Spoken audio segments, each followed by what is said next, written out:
I am Patty Azar, and I'm the CEO of Vision Alignment, and I am thrilled to be here hosting your Global Chamber Magnificent Global Leader broadcast today. It's so exciting. We're in 2017, and guess what? We have two fabulous, fabulous folks on today. And one is you're going to know her brand because so many of you are in her cars. And I really want to introduce Leila Aridi Afas, and she is the Director of the International Public Policy. Good afternoon, Leila, and welcome to the Global Chamber. Good afternoon to you, and thank you so much for inviting me to join you. Oh, I'm so thrilled because Doug and his team always do the greatest job because they always have the real folks on, the people that can answer the questions and give us real data and facts. And you're a data and fact woman, so I can't wait to be able to get into some of these questions. The first part of it is, though, you have public and private experience. You've been successful in both. Talk to us about where you came from in your wonderful government role and how you were able to transition it into your current role. Oh, well, I've been very fortunate. I've actually sort of gone between the public and private sectors throughout my career, which I think has been very helpful in sort of understanding the other side and seeing the areas where that exist for collaboration. Prior to joining Toyota, I was an appointee for President Obama at the U.S. Trade and Development Agency. My job was specifically to help fulfill the President's National Export Initiative, which was intended to double U.S. exports in 5 years, coming out of the financial crisis as a way to really jumpstart the American economy and to also create 2 million manufacturing-related jobs, trade-related jobs here in the United States. So it was a privilege to work on such an ambitious mandate, and I had the ability to travel all across the United States to talk to people about the benefits of trade, how they can utilize U.S. government resources, and I just met such fantastic people and was awed by what I saw on the factory floors, and it was a great experience to have coming into Toyota. Which of course is a major manufacturing firm and is so committed to the U.S. market. It employs 136,000 Americans across our country. So it was really wonderful to go from a position of public service to what I consider a position within the private sector, but it still has very much those elements of community involvement and spirit. Oh, I just love that. I'm so appreciative that you told us that you have 136,000 U.S. employees. That really puts a different spin on things when you start thinking about exporting and importing throughout the world. So tell us about what are Toyota's goals and what international trade looks like for Toyota in 2017. Well, Toyota's goals are pretty simple, actually, and that is to provide excellent products to our customers at reasonable prices. And so that's really, I think, what has been such a source of the company's success over the years. And actually, this year, Toyota is celebrating its 60th anniversary in the U.S. market. Wow, congratulations. Yeah, thank you. And it is a global company. And so we have about 69 manufacturing facilities in 29 countries and regions all over the world. We sell our vehicles in 170 countries, which a lot of people say there are 170 countries. I was going to say, I didn't know we had that. But our largest plant in the entire world is right here in Georgetown, Kentucky. And that's because for Toyota, the U.S. really serves as a global exporting hub. Last year in 2016, we exported 8 U.S.-built models to 34 countries all over the world. And I think a lot of people don't realize that it's not only that we build our cars here, and we have 10 manufacturing facilities across the United States, but they're not just to supply the American market. We build the cars here with American workers to supply the global market. And so that's why trade policy is so important to us. And in 2017, we look forward to being able to expand our footprint in the United States, and so that we can not only supply even more of the demand here in the United States, but also supply global markets by utilizing the best, which is American workers, American ingenuity, and honestly, American system. We have the most sophisticated capital markets, the most advanced intellectual property rights. I mean, it's a magnificent place to do business. And so I would hope that we continue to see robust growth on the trade front.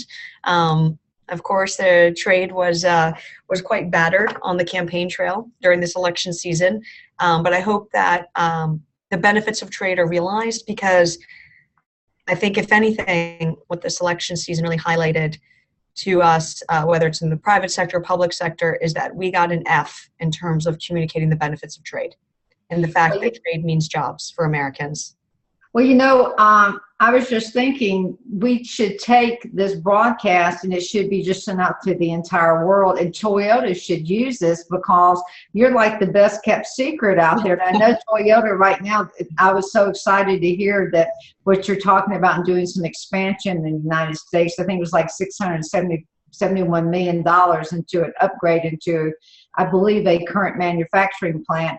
I love manufacturing. I love to see the trucks up and down the road. My background is distribution, so I get real excited when you see steel and piping and cars. It's so exciting. So you're exactly right. Folks don't really get, and they don't even know what you're doing for our economy. And I'm so thrilled that you're here. That's why Doug invited you on, because you held all of this information.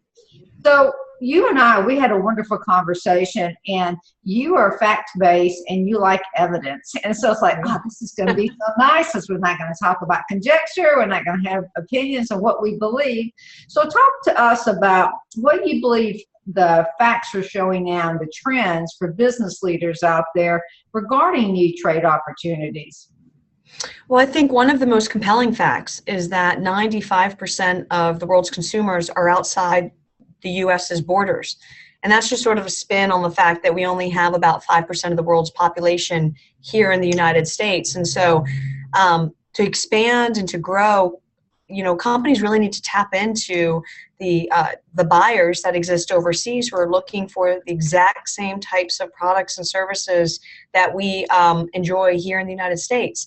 And the other thing is, the other trend that I think is really intriguing is the growing middle class overseas.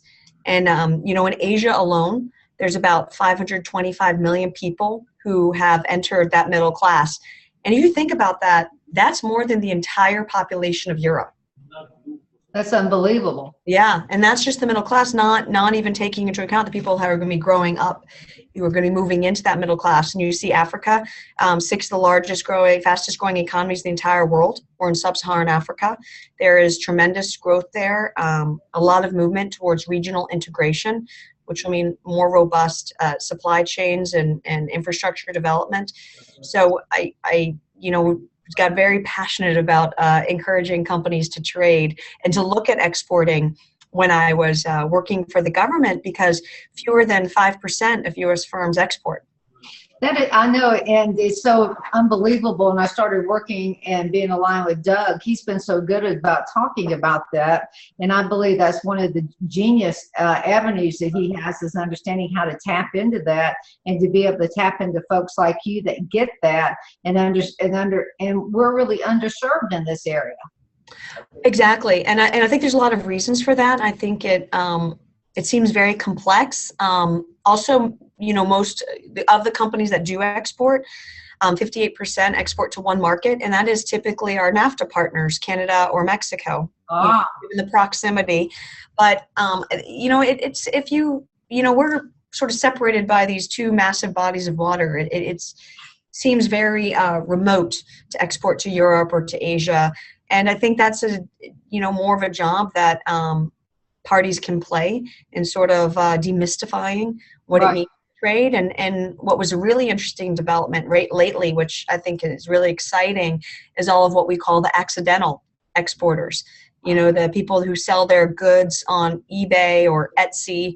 And so you have like a dressmaker in Utah who's selling her garments in Germany and doesn't even realize that the end buyer is, that's technically an export.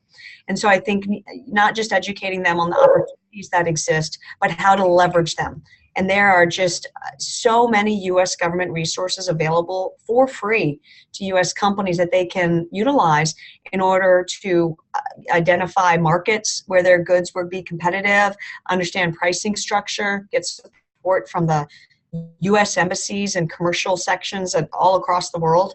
So I think that's, I applaud Doug, and the Global Chamber has been a champion in this arena for a while. And I think the more the word spreads, the more hopefully we can see people leveraging this and really accessing these incredible markets that exist outside the United States. Well, I noticed there's a tremendous dialogue now that has changed some since we do have our new president, and because about NAFTA. Now we're looking about not throwing it away, but can we make it in terms of what he's calling fair, Brexit and the border adjustment tax. Can you talk about that? Sure. Well, to begin with NAFTA, again, a couple of days ago, President Trump indicated that he does want to renegotiate NAFTA, which of course is fulfilling his campaign promise. And Prime Minister Trudeau in Canada and President Peña Nieto in Mexico have also indicated their willingness to look at how we can upgrade NAFTA. I mean, it is a 23-year-old agreement. It went into effect before the internet was as ubiquitous as it is today, before we had a lot of the products and services in the digital arena. I think there's a lot of ways that we can modernize the agreement to reflect the realities of the 21st century economy. So I think there's a lot of opportunities there, and I'm hopeful that the Trump administration, working with their counterparts in Canada and Mexico, and as well as the interests of industry and workers, to find a way that we can modernize the agreement that does not disrupt the supply chains and the economic forces that we have already in play, because that I think would be harmful if we were to cause that disruption, just because NAFTA really does enable us to be a very competitive North American region, and allows us to compete against other parts of the world by leveraging sort of the resources in Canada and Mexico as well as those in the United States. Well, I feel good because I know your CEO has been to the White House, and we're sitting here at the Mexico border, of course, over here in Phoenix, Arizona. And I support another organization that's very concerned about this. And so it's really great because everyone's trying to step up and say exactly what you're saying. Let's look at it. Let's see what needs to be revised if critical and needed, and let's move ahead. So I'm excited that your organization is part of that leadership, and I know that you are too, because I know there've got to be some specific areas, I would think, just besides regulation, that Toyota and yourself may be concerned about in the world. Do you have any thoughts or any information about that? Well, on the regulatory front, I think that we believe there are many areas that we can collaborate with the new administration. We haven't had any discussions with them directly, but some of the trade associations that represent the automotive industry have been doing outreach. So I think there are a lot of ways that we can work together in that regard. And I just want to bring up Brexit, Patty, which you mentioned. Which I would say Brexit and NAFTA, and these are sort of the Britain's inclusion in the European Union and the North American Free Trade Agreement are all considered policies, and that governments and businesses rely upon, because they believe those are sort of how you make your long-term business plans off of them. So when we see those change, for better or for worse, it causes uncertainty. And businesses, like financial markets, do not like uncertainty. No. Well, I just love this. And I love that you talked about the accidental exporters and the small companies out there, because you think about a Toyota. I know Toyota has to have programs for small organizations so that they can be a part of this global world out here. So what are some of those challenges that you help out there with all organizations that, you see opportunities for cross-border exporters and investors? Well, I think one of the, Toyota relies upon a very robust sort of pool of suppliers. I think it's about 400 suppliers that we use here in the United States. And I mean, they're critical to how we do business. And one of the issues we had in our San Antonio plant was finding workers that had the skills that were required to perform the sort of advanced manufacturing techniques. And we started with a local search, and then we moved it up to a state search, and then we went to a regional search. We even elevated it to an entire nationwide search, and we could not find the skills that we needed. So Toyota began this basically workforce development training program.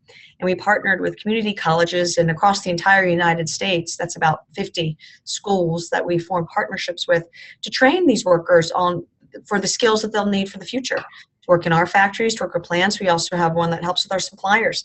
And so I'm very happy to say that now every single one of those positions at our plant are filled. We have no openings. That is so magnificent, because I know the CEO of IBM is wanting to do the same thing in terms of having very specialized training for manufacturing. So you've already created that blueprint. You've already had that success. So I'm hoping that you, along with Toyota, will absolutely be able to provide a foundation and a baseline for other organizations out there, because good people want to learn, don't you believe? Oh, absolutely. Absolutely. Not just with that, with, the Toyota production system in terms of, efficiency and the things that, the Toyota way that everybody in a business school or has a project management program degree has read, knows about Lean Six Sigma. And we've been very active in sharing these sort of processes and with both government, like the New York State government, as well as agencies, the Department of Housing and Urban Development here in Washington, to try and share those best practices and to help them to become leaner, more efficient organizations. And that's in addition to the workforce training program. You know what I love when you're talking about this, because folks are concerned about technology not having the need for human beings, but it's quite the opposite. You cannot have this type of sustainability and repeatable processes without the right type of an advanced workforce, understanding advanced manufacturing. You have to be so happy about what you're being able to do. Are you able also to take that out in terms of some of your travels throughout the United States and educate folks about what you're doing? Yes, I think in trying to expand what we're doing, and one way to do that is to get some federal resources that can be combined with companies' resources, university resources, in order to create a really robust program. And there was a bill before Congress right before the holiday break, and the change in legislatures, called the Perkins Act, which was precisely for that. And those are the types of things that we really strive to advocate for, just in ways to maintain the U.S. as a highly competitive market with a highly competitive workforce. Well, that's great. So that's with their loans and with their grants, right? The Perkins grant. Right. Oh right. My gosh, that is so fabulous. Yeah, and so there's so much more that can be done, but I think it's exciting to see the areas where government, and again, I'm drawing upon the fact that I've worked for both sectors throughout my career, but there are so many ways to collaborate and to really work together. Absolutely. There's so many courses of action, and everyone can win at it. And I'm right with you. I'm very positive and enthusiastic about how I really truly believe that we're coming together. And then with companies like yourself, I worked for one of the greats, Federal Express, for years and years. And it was always so magnificent in terms of how Fred Smith, as our leader, would share his best practices for anyone and everyone, even his direct competitors. And I see that now. I see this collaboration happening, and you make me feel really good in order to be a female in the marketplace, number one, because you're fabulous, and secondly, to be a female in business, and then understanding that we can have a great collaboration out there. They're lucky to have you. Oh, well, I said that. Thank you. I feel I'm extremely fortunate. It's such a pleasure to work for such a wonderful organization, and that has such commitment to not only their workers, but their customers and their communities where they work. It's a privilege to be able to do this. Oh, I understand. I tell you. And now I'm going to give out a secret about you. Your Twitter handle is The Trade Lady? Yes. How in the world did you get that? Number one, that somebody had not taken that. I know. That is so magnificent. So tell us, if you would, because you having you supporting the global chamber is really critical to all of us, and you are such a wonderful spokesperson for where you've been and where you are and where we're going. Can you talk about what you see, what the global chamber is doing, and how important it is, and how companies like yourself and some of your strategic partners could be a part of it and help us all move ahead? Well, I think the most important thing that the Global Chamber is doing under Doug's leadership is really showing everybody that, global now means local. And I think that's a critical thing is through technological advancement and digitization and all these things that, you can sell to somebody in India in no time. And you can also collaborate with people from all over the world. You can have supply chains and workers and distribution, which is your expertise, Patty. And it's really incredible, but a lot of people just aren't aware of that. It just seems so difficult and challenging to tap into these markets, and they don't even know where to begin. And the thought of having to deal with customs or having to deal with international payments, or yes, how do you get paid? Right, exactly. How do I get paid? Right. How do I physically get something on a ship, and how do I make sure it goes where it needs to go? And how do I comply with all the laws and regulations? And what about my taxes? How does this affect when I report my taxes? So I think any way to sort of coach people on how to do it and to also share success stories, I find that's one of the most effective ways to really encourage people to do anything, really. But to understand that maybe somebody with a similar business line as yours was able to successfully export their products or services overseas and to grow their business and to hire even more people and to expand. I mean, those are the kind of stories we need to share, because again, just hearkening back to what we saw these past 18 months, it became clear a lot of people don't understand sort of how our global supply chains and our trading system works and how much all of us benefits. And again, we've heard over and over sort of that the benefits of trade are broad, but that does not ignore the fact that the disruption it brings is very acute. And there has been a lot of pain felt in a lot of communities. And I think everyone needs to do a better job of addressing that. And again, Toyota's Workforce Development Program is one, I think, terrific way to do that. I think there are others, and it's exciting to learn what are some other solutions that have worked, and what are other things that we can do. Because again, saying to someone who's lost their job that, but now you can go to Walmart and buy cheaper goods, or go to the grocery store and buy fruit all year round, that does not offer any comfort. No, and you've given us such a great overview of a fabulous company that is not headquartered here, but however has a U.S. headquarters with 136,000 employees, and the impact that you have to our own country in terms of payroll, taxes, mortgages, kids wearing shoes, having laptops and all that, which is so critical. Because at the end of 17, I'm kind of asking you to put your crystal ball on. I have a feeling you're going to be promoted. Something tells me you're up the ladder. We're lucky we've got you where you are right now. And hopefully when you are in the sea level, we can come find you. You'll still talk to us. What do you believe is going to happen in 2018? Do y'all have any projections there, or what more in terms of advanced manufacturing and processes and, all that great stuff? Well, I really wish I could tell you what we'll see, but as I like to emphasize to my colleagues and friends, I am not in the prediction game, so I am not able. Unfortunately, I don't have a crystal ball, but what I can tell you is the things that I would look out for. Okay, over the next 12 months, or things that we should be. And I think one is to see if there's any movement on tax reform. I think that will be something that moves forward. What the final package looks like, I think there's a lot of different forces at play between now and that, and how long it'll take till it's fully implemented. But I think that's one area that would be very curious.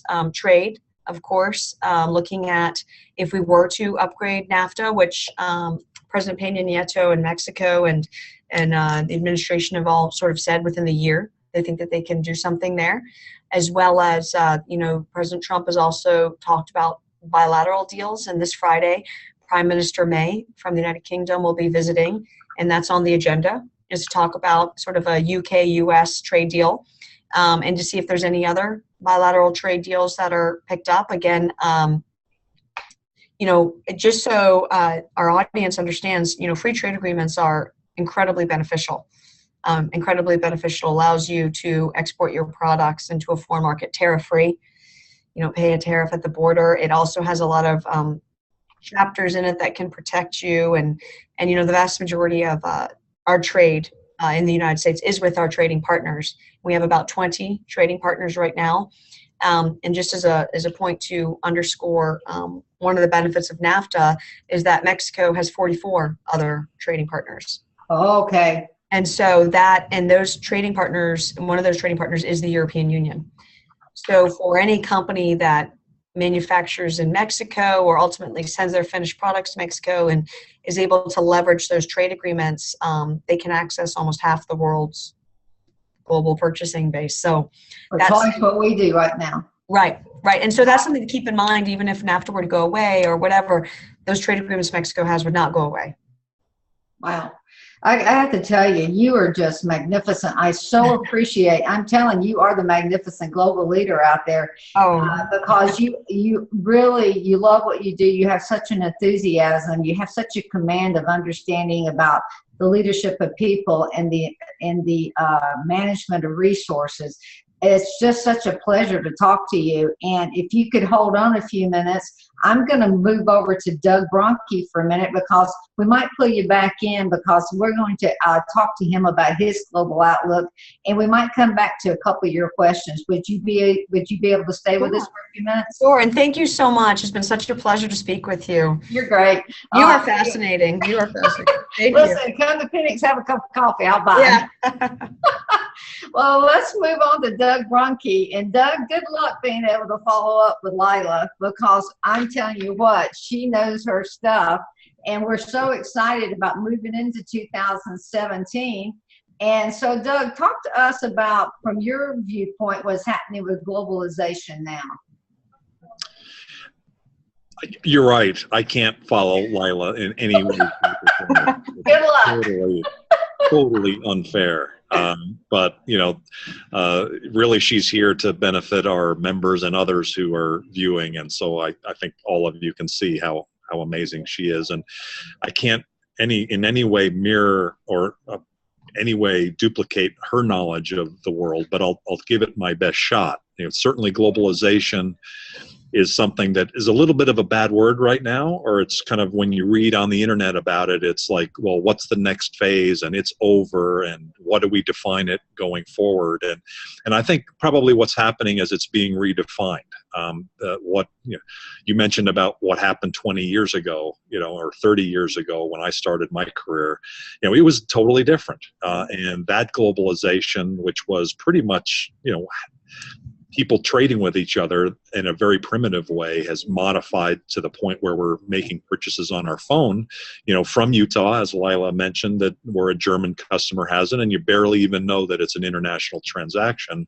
And we're getting on the phone with, Skyping or WhatsApping with Islamabad and having a conversation that was inconceivable 20, 30 years ago. So the new globalization in terms of technology, in terms of what we can do as businesses, has modified dramatically. And there's certainly a lot of hubbub about positives and negatives on every angle of it. But the bottom line is businesses are going to make it happen, and they're making it happen. I was in Jakarta a couple months ago and seeing what was going on there from a business perspective, and 30 million people in the metro area where business is popping and everybody's positive about the future. I mean, it's going to happen whether companies or countries want to participate or put up trade barriers or whatever. It kind of doesn't matter. It's just going to happen no matter what. So I think the new globalization is being fostered by technology changes, fostered by, the world is just going to happen. And countries and individuals are either going to participate or they're not. And if they don't participate, somebody else will. And so that's happening. With Global Chamber, we're what I notice around the world is that things in Africa and Asia are just so amazingly positive. It's just like we get sucked in such a positive way because so many great things are happening. And then in some of the slower areas of development, it's a little bit of a push. And so it's interesting to see how people view the world from every different angle. But certainly Asia and Africa are happening. Parts of the US and parts of Europe and parts of the rest of the world are definitely happening. And we're just trying to help our members participate in that and take on opportunities. Well, right now, Doug, based upon your membership, which is all around the world, what industries are you seeing contributing to this global activity and the growth in the enthusiasm and the excitement? We work every day at the Global Chamber to make global business easier for our members. It's not easy. We say, make it easy and this and that. And, at the end of the day, to be able to kind of wrap your brain around what's going on, to be able to do some of these transactions very often, it's not trivial. And as someone who left a big company, it seemed pretty trivial, but the bottom line was there was a whole bunch of people doing a whole bunch of things inside. And so the small and medium-sized companies very often don't have all of the expertise to kind of get there. And so that's a lot of what we're providing. We had a regional desk meeting recently with last week, I believe it was, with Africa, and then the next day we did Asia. And I brought the printout of an email afterwards of our Asia group, because they were saying some of the things the small and medium-sized companies were working on there. And I was thinking when they were going through it that like 20 years ago, almost none of this was even on the radar screen. So I'll just go through some of the things because I asked them the list. Is automatic driving system, basically driverless cars, right?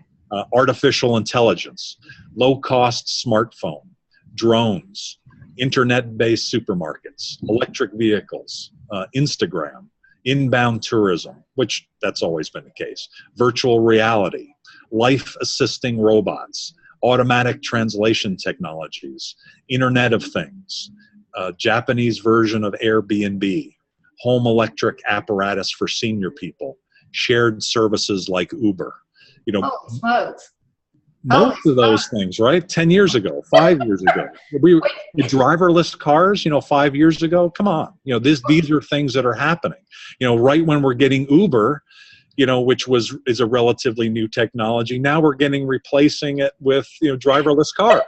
So it's like these things are happening like just as we speak. And so this is what's happening. And this is what's really exciting, I think, about the world and why, we are very engaged with Global Chamber to help companies not only understand what these opportunities are across border, but also help facilitate it, because it's happening and it's happening out there, and we want more people to participate.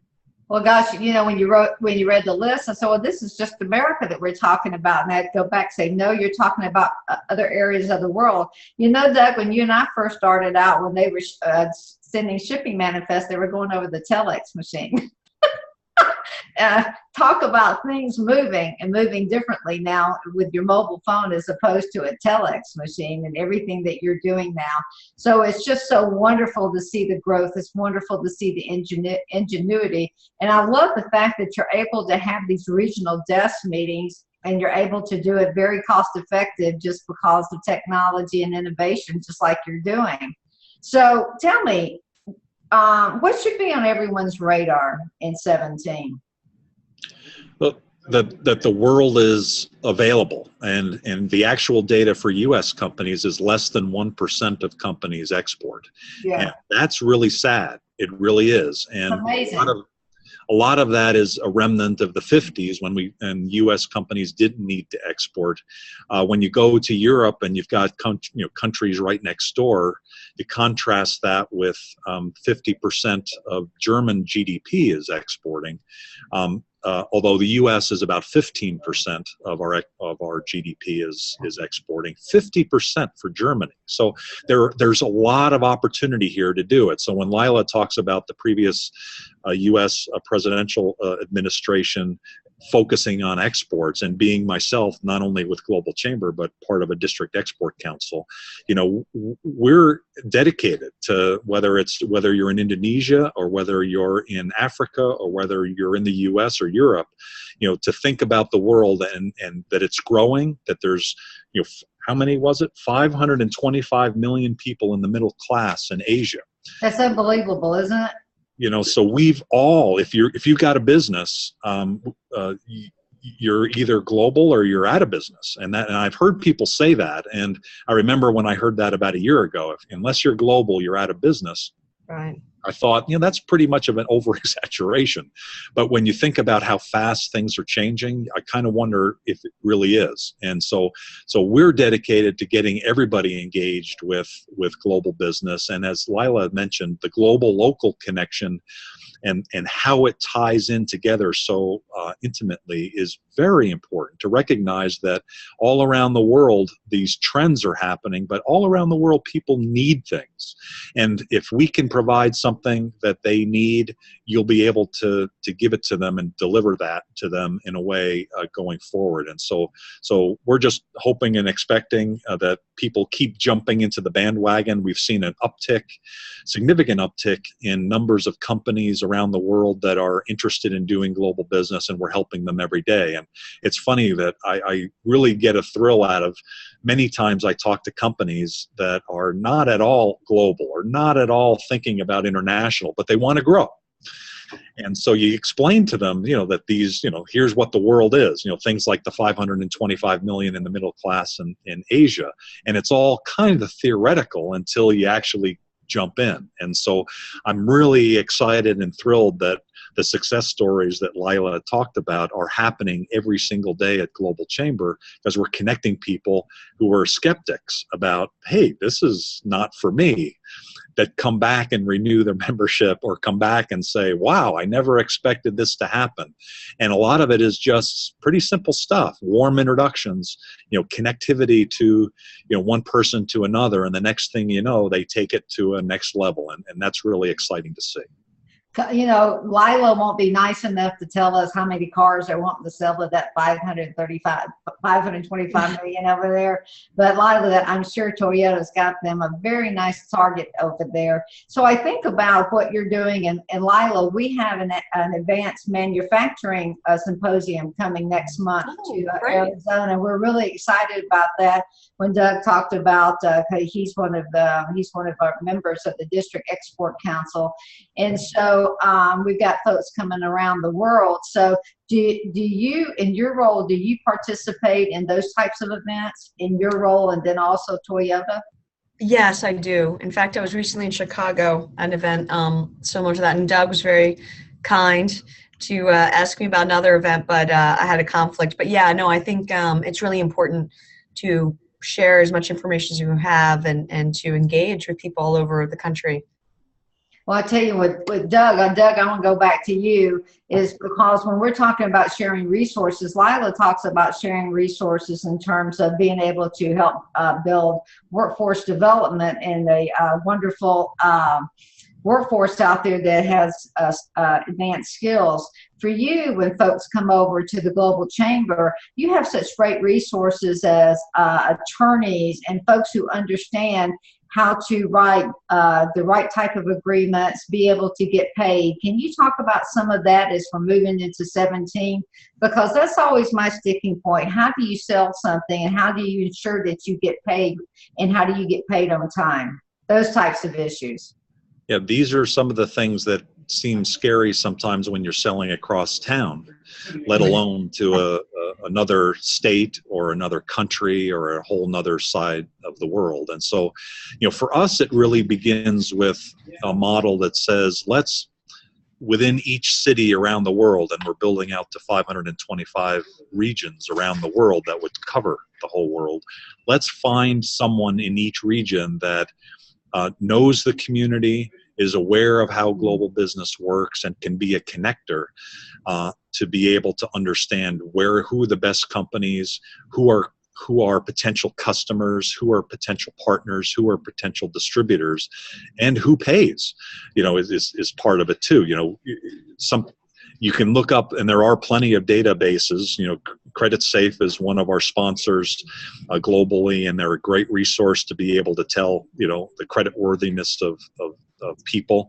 And so a lot of what we do it starts with having a person within a community who really understands that community and subsequently knows who are the best lawyers, who are the best banks, who are the best payers, who are the best resources. And the other piece of it is, that's all kind of logical, right? Right. Know as many people and surround yourself with all the right people. And that's kind of easy to conceive of, much more difficult to actually implement. The other piece of that, though, is what happens when things go wrong. And guess what? It always goes wrong. It never goes right. And so having all of these resources is fine, but the reason why you have those resources and why you have access to resources, because you can't possibly know all the resources. The reason why you want to have connectivity to something like Global Chamber and some of the resources that Leila talked about is that things go wrong. And when things go wrong, you want to be able to reach out quickly to determine, what do I do now? And so, you want to make sure that you're working with people that most of the time pay, and that just systems are in place that protect you. But, at the end of the day, we all eventually don't get paid. Right. Even if it's I don't like that. Yeah, so you do all the things up front to make it work reasonably well, but then when things go wrong, you want to have a community. We call it the global tribe. You want to be surrounded by the global tribe of people who work with this every single day. The good or the bad news is, all of us at Global Chamber, we have this filter. It's this global filter. Leila has it too, right? She's got this global filter, and she walks around the world with this perspective of global business. And sadly, very few people have it. It's way less than 10% of the business world, probably, certainly in the US. And so what our focus is making sure that we have that community of global people, global tribe, that are those resources that not only avoid the problems to begin with, but when they happen, because they do, you can recover as well as. That just gives me my segue back to Leila, because as you talk about building your global tribe, and you've got 525 regions, and then Leila tonight, I'd like to brag on her. She's going to some big deal dinner tonight in her global tribe. Why don't you tell us about that? Because we have to be sure that you're out of your office and get past the DC traffic tonight, about part of your role and who you're going to be having dinner with tonight, and building your tribe for Toyota. Well, and it's not a private dinner. It is an event with the Economic Club of Washington, D.C. is hosting. David Rubenstein, who's the co-CEO of Carlyle Group, is hosting an executive conversation with Ambassador Kislyak, who is the ambassador for the Russian Federation. Wonderful. So that's part of your tribe. So yes. It's wonderful. We just have all this tribe for all over the global world, whether we have to find out about how to get paid, or you're meeting with a public or a private dinner in terms of one of the richest men and organizations of the world. That's really right. Cool. Yeah. Well, and what's interesting, Patty, is a lot of countries have consulates all over the country. So they're not just, they have their embassies in Washington, D.C., which of course is like the political diplomatic arm, as well as a commercial arm, but many times they have consulates all over the country as well, in New York City and Chicago and the Midwest. And so I encourage anybody who's watching who does business overseas to make sure that they have a relationship, because that's sort of a great resource to rely upon if you need it. And in one of the instances that Doug described. I absolutely love that.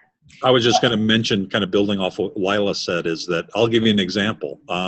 Los Angeles has 99 consulates. And every quarter, that I believe it's the city of Los Angeles issues an update of all of the different contacts. And quite honestly, I don't think I've ever met anyone who knows about that. I'm sure people know about it, but but they don't act upon it. Yeah. They don't. The problem is they don't act upon it. And honestly, there's so much information out there that no human being can know it all. And And even the 1% that export that we work with, I talk about things like this, right? Like the binational chambers. Like we've worked with the Swedish American Chamber with interns. And yesterday I was talking with our team in Bangladesh, and there's a Bangladesh German chamber that's very effective. Or our guy in Madrid had started the Spain Canada chamber. So there's all these things. And I got to tell you, even the people that know global business don't know about all these resources. They rarely know about their own country, whether it's JETRO or COTRA or